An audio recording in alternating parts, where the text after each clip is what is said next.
کل نفس ذائقۃ الموت۔ معزز سامعین گرامی قدر، ہم نے ایک موضوع شروع کیا تھا کہ رمضان کا مہینہ آپ سے اور مجھ سے صرف ایک بات کا تقاضا کرتا ہے کہ ہم اللہ کے خوف میں مبتلا ہو جائیں، متقی بن جائیں، اللہ سے ڈر جائیں۔ اور وہ خوف خدا ہمارے اندر کیسے آنا چاہیے اور وہ کس طرح آ سکتا ہے، اس حوالے سے چند گزارشات کو آپ کے سامنے رکھا تھا کہ دنیا کی بے رغبتی سے انسان اگر دنیا سے بے رغبتی کو اختیار کرے گا تو لا محالہ آخرت کی وجہ سے کرے گا، خوف خدا اس کے دل میں جاگودی ہوگا۔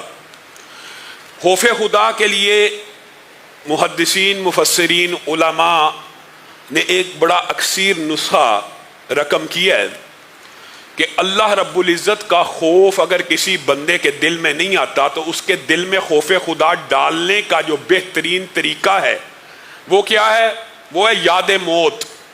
موت کا ذکر اس کے سامنے کثرت سے کیا جائے، وہ بندہ اپنی موت کو کثرت سے یاد کرے۔ موت کے بعد جو احوال بندہ مومن کے ساتھ یا بندہ فاسق کے ساتھ پیش آنے ہیں، ان احوال کے اوپر غور و فکر کرتا رہے تو اس کے دل میں خوف خدا پیدا ہو جائے گا۔ لیکن یہ خوف خدا کیسے پیدا ہوگا؟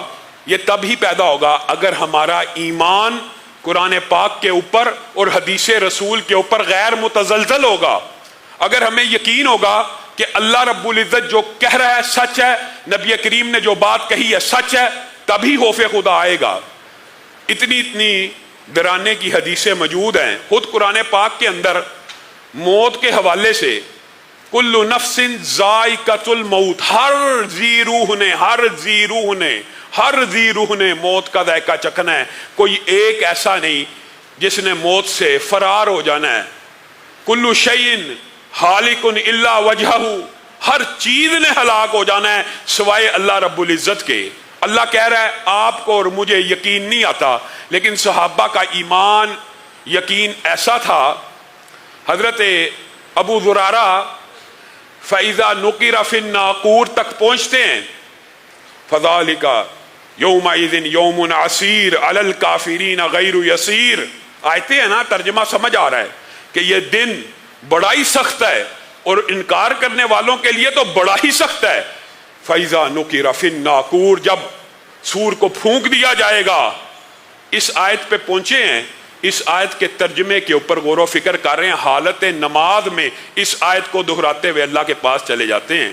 جناب خلید ایک دفعہ تلاوت کر رہے ہیں، اس آیت پہ پہنچتے ہیں کل نفس ذائقۃ الموت، بار بار اس آیت کی تلاوت کرتے ہیں، کہا بس کیجئے، آپ تو اپنے دل کے اوپر اثر ڈالنے کے لیے پڑھ رہے ہیں، لیکن بہت سے جنات ایسے ہیں جو آپ کی اس پرتاثیر تلاوت کو سن کے صدمے سے فوت ہو چکے ہیں۔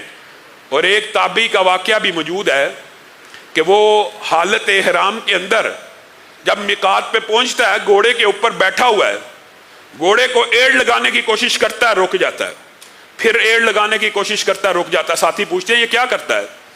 کہا دل سے ارادہ تو ہے کہ میں کہوں لبیک، اے اللہ میں حاضر ہوا، لیکن میں ڈرتا ہوں ساری زندگی کی جمع پونجی لے کر آج اللہ کو راضی کرنے کے لیے میقات پہ پہنچ چکا ہوں، آگے سے کہیں یہ آواز نہ آ جائے لا لبیک ولا سعدیک، تیرا نہ آنا قبول ہوا نہ تجھے اس لبیک کی مبارک ہو۔ کہا کوشش کر، بڑھ۔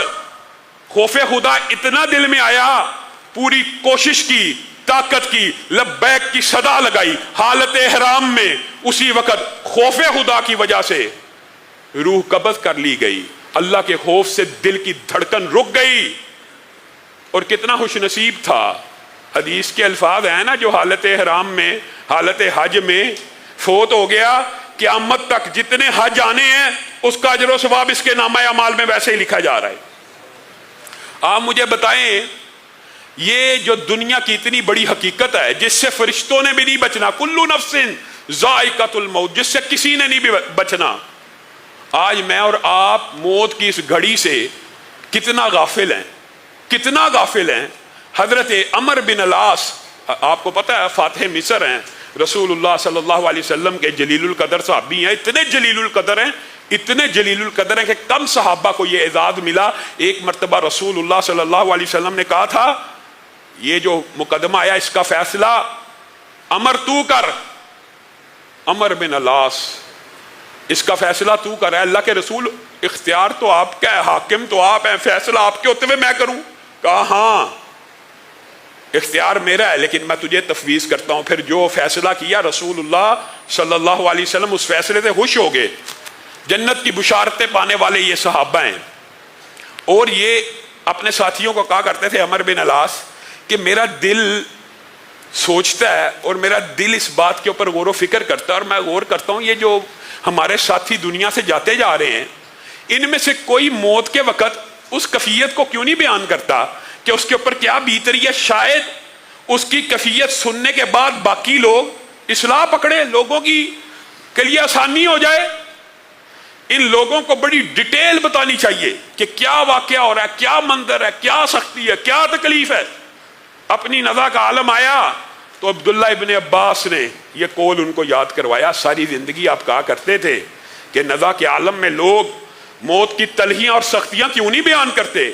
آج آپ بظاہر لگتا ہے دنیا سے جا رہے ہیں، آپ وہ عالم بیان کریں تاکہ لوگ عبرت پکڑیں۔ تو عمر بن العاص کہنے لگے مجھے سمجھ آ گئی ہے کہ لوگ اس وقت میں ایک جملہ کہنے سے بھی کیوں قاصر آ جاتے ہیں اور کیوں یہ حالات بیان نہیں کرتے، لیکن اے عبداللہ میں تجھے بیان کرتا ہوں۔ مجھے لگتا ہے آسمان پورے کا پورا زمین میں گر پڑا ہے اور زمین کے اوپر میں اکیلا رہتا ہوں اور آسمان مجھے پیس رہا ہے۔ یہ وہ صحابی رسول ہے، اور میرے حلق سے سانس اتنی مشکل سے نکل رہا ہے کہ گویا سوئی کے ناکے سے اگر اونٹ کو گزارا جائے۔ صحابی رسول ہیں۔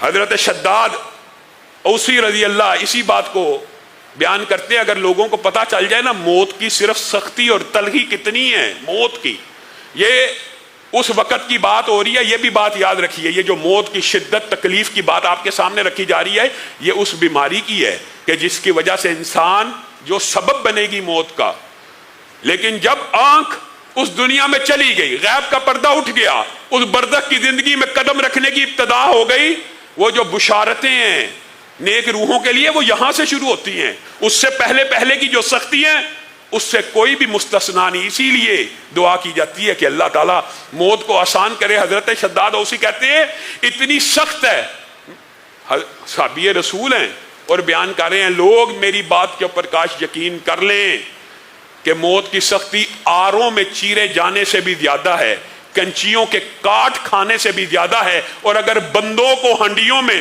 زندہ ڈال دیا جائے، ان کو ابالا جائے، موت کی سختی اس سے بھی زیادہ شدید ہے۔ کاش لوگ سمجھ جائیں کہ موت کا گھونٹ اور موت کی کرواہٹ اور موت کی تلخی کیا ہے۔